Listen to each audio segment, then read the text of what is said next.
Okay, here we are. Condenser installation, part 1. And you can see here's the front engine compartment. Excuse all the battery acid corrosion that's down there. Haven't had a chance to clean any of that up yet. The original plan was to have the air coming in through a hole that we're going to cut in the front of the car, which is actually going to go in through an air vent in the front of the bumper. So this opening in the bumper will allow air to go in the front. We're going to cut out where those holes are. We're going to cut an opening to let the air in.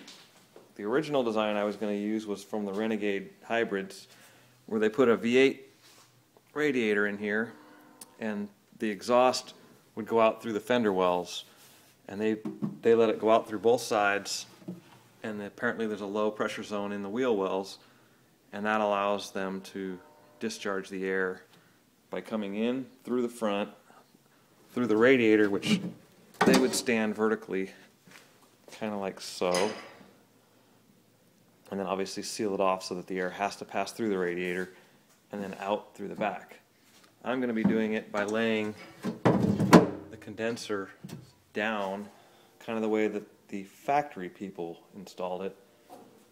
Factory air conditioners, they cut a hole in the floor, and so the air will enter through the bumper, and then we'll build a cover across the top which is going to seal all this so that the air comes in. It's in a trapped area which has to go down through the condenser to escape through the bottom of the car.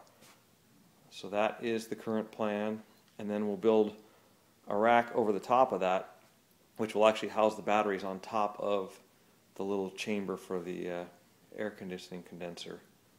So anyhow, that's the plan for now.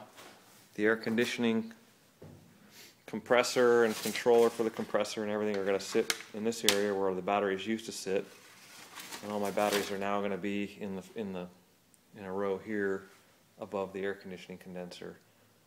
This side will be reserved for air conditioning compressor, as well as the battery charger and the DC to DC converter, auxiliary battery, those types of things all going to go into the gas tank compartment. And there you have it. That's what we're doing.